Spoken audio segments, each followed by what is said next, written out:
وهلا يا أصدقائي الحلوين، شلونكم؟ ايش أخباركم؟ وجينا اليوم وياكم بفيديو جديد، وهو شي حلو. وأني أحب أرحب بكل متابعيني الجدد وكل متابعيني القدامى، عائلتي الحلوة الصغيرة.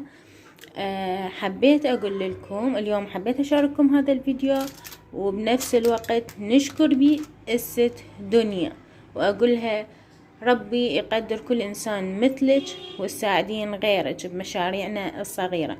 بما إنه أني ساعدتني الست دنيا وأجوي عندي عصافيرها الحلوين اللي يخبلون والكيوت مثلها، فحبينا نرحب بيهم اليوم.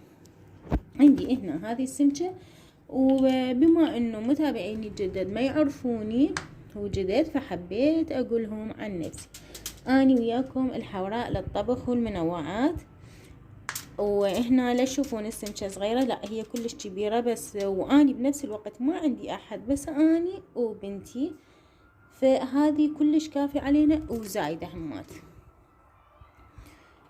وهنا هسه بديت اشويها عندي بالفرن، واقولكم كل الهلا بيكم انتو وست دنيا الغالية، واخليكم على راسي، وراح تنوروني وتنورون بيتي الجميل والمتواضع الصغير. هنا ان شاء الله نكون راح نقدم لكم اشياء تعجبكم وتنال رضاكم وتستفادون من عندها فد شي يهمكم. تعالوا نكمل باقي الفيديو مالتنا لليوم. وهنا بنات، بما انه احنا حابين نشكر الست دنيا، واليوم موضوعنا عنها وعن متابعينها الورود، فهذه الشغلة اني اعتمدتها من عندها. طبعا اني متابعة الها، كلش احب فيديوهاتها، وهذا الشي قالت ينطي طاقة إيجابية وينطي ريحة كلش طيبة. وأني من يوم اللي شفته بالفيديو مالتها أني معتمدتها، كلش حلوة وكلش تحسسني بطاقة إيجابية. وهسه حبيت أشاركها وياكم. ليمونة قصيتها من النص، جبت هذه الأعواد، إذا عندكم أعواد الأسنان جديدة ونظيفة تخلوها، وتخلون النص الثاني عليها قبب، وتخلون الشمعة تجنن وتخبل وكيوت يا ربي هالشغلة هذه. اليوم لا تستغربون حتى كلامي، للأسف حتى كلامي يشبه كلام ست دنيا، يعني أنا دا أشكرها من كل قلبي، وأتمنى يا ربي توصل ل1,000,000. وهنا يا متابعيني الحلوات، بعد ما خليت السمكة مالتي على النار، طبعا أني قلت لكم حابة أعرفكم عن نفسي متابعيني الجدد. أني الحوراء للطبخ والمنوعات، أني من العراق من بغداد. حوراء طبعا هي بنتي، وأني مسمية قناتي باسمها. أني أعتمد القاصر بالمواعين مالتي بالغسل، ما أعرف أحسها تكون نظيفة أكثر. وهنا ولو شي بسيط، طبعا أنا من نوع ما أخلي عندي مواعين وهذه السوالف، كل شي بوقته أغسل، بس حبيت هسه أشارككم هاي مواعين الريوق أو قلاصات الريوق مالتنا. وأي سؤال تحبوه أو تحبون تعرفوه كتبولي بالتعليقات، وأكيد راح أسوي لكم فيديو أو أفتح لكم لايف تسألوني وأني أجاوبكم.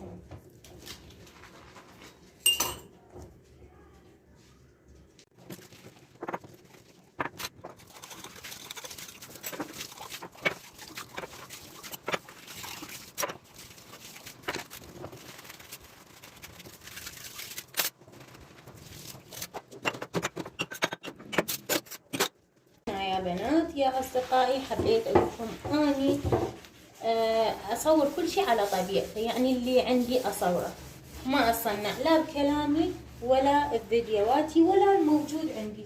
شنو الموجود عندي أصوره لكم وأنقله لكم بيومي.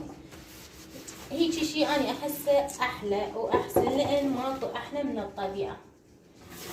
طبيعة الإنسان من يكون على طبيعته يكون أوضح وأحسن، ودا ينقل للمتابعين اللي دا يتابعوه، ينقل لهم شي حقيقي.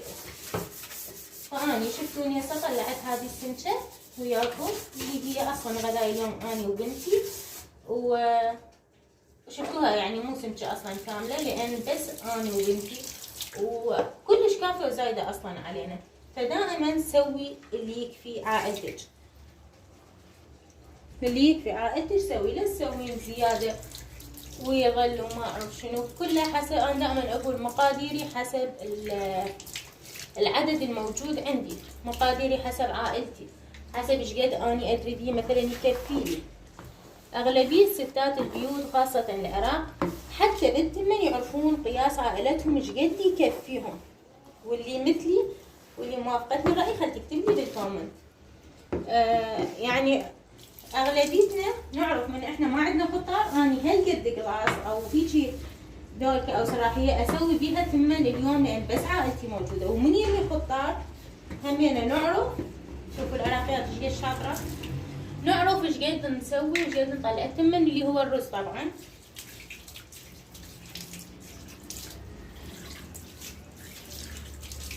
هنا اني هسه ما عندي شي، تعالوا نكمل باقي خطوات بغدانا لليوم.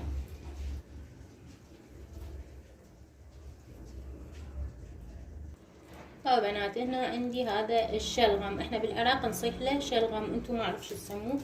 طبعا اني كلش احبه وبالشتاء لازم اسويه. وخاصة احنا صار لنا كم يوم ثلج ثلج، قد ما اقول لكم ثلج بالعراق مو طبيعي. صار 3 ايام تقريبا او يومين، اليوم شوية احسن بس هم باردة والله. هسه بس يصير يعني حتى نهارنا مدى نفتهم من عنده شي، بس نقعد ورا شوية خلاص ظلمت الدنيا والبرد مدى يخلينا حتى نطلع نهائيا. ما طالعة صار لي يمكن ما ادري يعني لا رايحة ولا جاية من البرد، وهو افضل هيك لان انا عندي طفلة.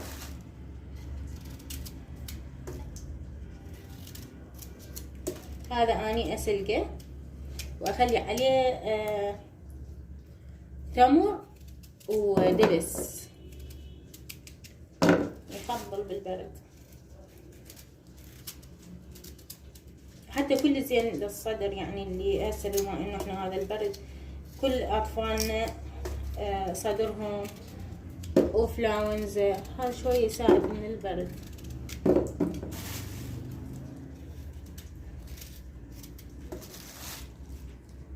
هنا بنات بقى الشلغم غسلته وخليت له مي وراح اخليه على جهة حتى اسلقه.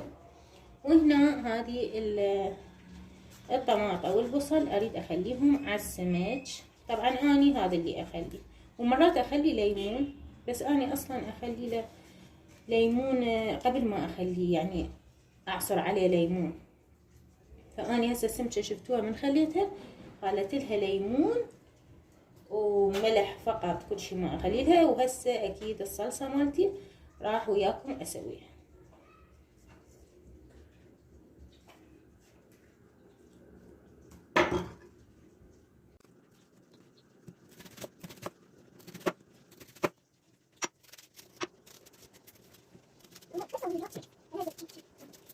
بنات بعد ما كملت هذا الفطار حبيت اسوي الصلصة وياكم حتى تشوفوها.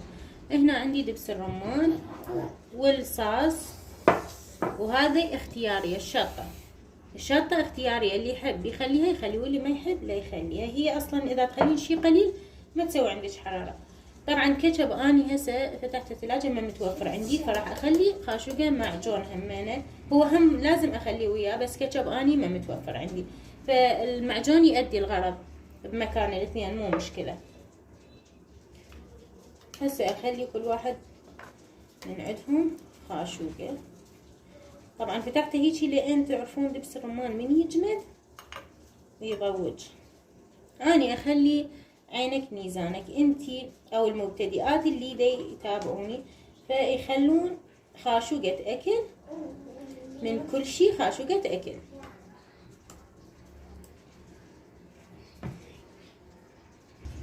بس الشطة مو خاشوقة اكل شي، يعني هيجي مجرد تنطعم. واللي يريده حد حار كلش لا خليه يضيف عادي مو مشكلة، ايش قد ما يضيف لان هو يحبه ورايده حار. واكيد ملح اني مملحة، فتخلين شي قليل بس على قد الصلصة. واني احب السمك الشوي او المزقوف احبه حامض، يعني بيه حموضة بحيث من اكل احس بيها، فتخلي له لمن دوزي او ملح الليمون، يعني هو نفس الليمون دوزي وملح الليمون. بس بالنسبة للهجات اللي تختلف. واخلي له قليل من بهارات السمك. وهنا خليت بهارات قليل. طبعا اني السمك ما ارشح، اخلي له بهارات هواية يروح طعمه، خليه بطعمه احسن. خليت له بهارات قليل، بهارات السمك، ولمندوزي مثل ما قلت لكم، وشوية ملح بس عمود عادي للطعم مالتها، يعني اني مملحة السمك. بعد ما تستوي عندي، شوفين السمكة بحيث تستوي، اني عالقة عليها النار من جوا ومخليتها. فمن اشوفها استوت تماما بحيث السمكة بيضت كلش، يعني استوت هي. واكيد كل واحد وراح يعرف شلون. فمن اشوفها استوت فد مرة اضيف عليها الصوص هذا او الصلصة. وهاي الخضار لا قبل، يعني لازم، لان هم تريد وقت حتى تستوي. من اشوفها يعني قربت تستوي، اخلي الخضار الى ان تستوي تماما من جوا، بعدين اعلق عليهم الفرن من فوق وانطيها لون واخليها تستوي كل زين. شلون صار؟ يا بنات صايرة طبعا فد مرة مستوية. راح اضيف عليها الخضار.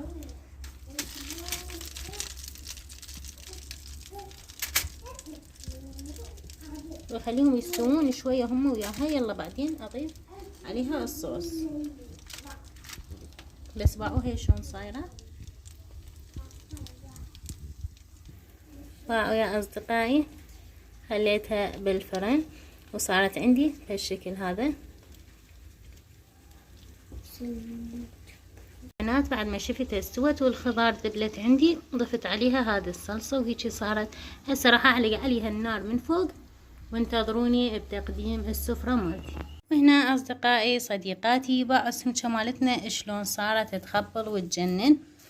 وهذا ما محترق، هاي الصلصة تاخذ هيجي لون، باعوه شلون هو يخبل. وسويت وياه التمن الاحمر والخبز العراقي والطرشي والليمون والبصل اكيد. وهنا اقولكم لا تنسوني باللايك والاشتراك، واتمنى الكومنت الحلو من عندكم ودعم قناتنا وعائلتنا الصغيرة على المود نكبر سوا وتصير عائلة كلش حلوة. وهسه نختم الفيديو ونقول شكرا شكرا من القلب الى سد دنيا ومتابعينها وكل الهلا بيهم ويانا. هنا واقولكم باي باي.